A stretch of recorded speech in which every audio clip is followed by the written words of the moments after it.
Hi friends, எல்லோரும் எப்படி இருக்கீங்க?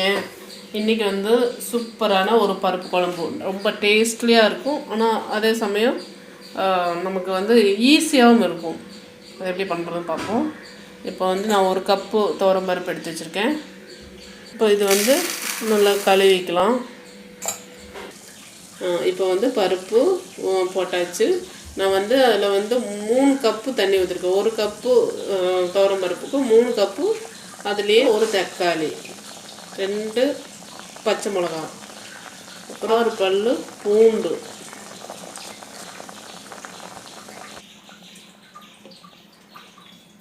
ஒரு 1/4 ஸ்பூன் மஞ்சத்தூள், குருமிளகு 1/2 ஸ்பூன். நல்லா கழுவி போட்டுங்க.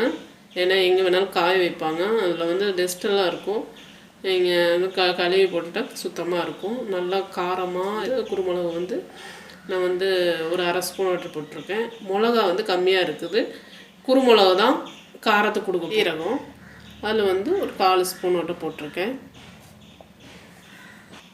இப்போ வந்து அவ்வளோதாங்க, எவ்வளோலாம் போட்டாச்சு. இனி குக்கர் மூடி போட்டு அடைச்சி வைக்கலாம். ஒரு 2 விசில் வந்தால் போதும். இப்போ வந்து ஆயில் 1 ஸ்பூன் ஊற்றிக்கலாம். இப்போ கடுகு போட்டுக்கலாங்க. 2 வரமிளகா போட்டிருக்கேன். அப்புறம் ஒரு பெரிய வெங்காயம் 1 சேர்த்துருக்கேன். சின்ன வெங்காயம் தான் நல்லாயிருக்கும், ஆனால் எனக்கு டைம் இல்லாதனால பெரிய வெங்காயம் சேர்த்துருக்கேன். லைட்டாக உப்பு சேர்த்துக்கணும். 10 விசில் போயிடுச்சு. நீங்கள் விசில் போகிற கூட நீங்கள் இது தாளிச்சிடலாம். வேறு வேலை சிம்பிளாக டேஸ்டியாகவும் இருக்கும். அப்புறம் கொஞ்சமாக கருவேப்பிலை போட்டுக்கலாம். லைட்டாக உப்பு சேர்த்துக்கலாம். இந்த வெங்காயம் வதக்கிறதுக்கு மட்டும் போட்டிருக்கேன். நல்லா பருப்போட கடிச்சு சாப்பிட்றதுக்கு ரொம்ப டேஸ்டியாக இருக்கும்.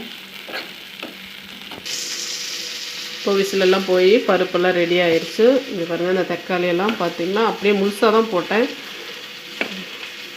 பாருங்கள், எப்படி நசுக்கி விட்டால் போதும். இந்த குருமிளகு, இந்த நம்ம போட்ட வெள்ளை பூண்டு இதெல்லாம் இப்படி கலக்கி விட்டாவே போதும். தேவையான அளவு உப்பு சேர்த்துக்கலாம். ரொம்ப கொஞ்சம் கெட்டியாக இருக்குது, கொஞ்சம் லைட்டாக தண்ணி ஊற்றிக்கிறேன். நீங்கள் வந்து ஹாட் வாட்டர் ஊற்றிக்கிட்டால் நீங்கள் மறுபடியும் வந்து சூடு பண்ண தேவையில்லை. அதில் பச்சை தண்ணி ஊற்றுனீங்கன்னா கொஞ்சம் லைட்டாக சூடு பண்ணிக்கோங்க. பருப்பு இது ரெடி ஆயிடுச்சு. இப்போ அதில் மிக்ஸ் பண்ணிக்கலாம். இப்போ பருப்பு குழம்பு பார்க்கலாம். சூப்பரான பருப்பு குழம்பு ரெடி. பார்த்திங்களா, பார்க்க அழகாக இருக்குது. நீங்களே இதே மாதிரி டிஷ் தயார் பண்ணுங்க, நல்லா சாப்பிடுங்க. ஓகே ஃப்ரெண்ட்ஸ், நீ ஓணம் வரப்போகுது, அதனால் அட்வான்ஸ் ஹாப்பி ஓணம்.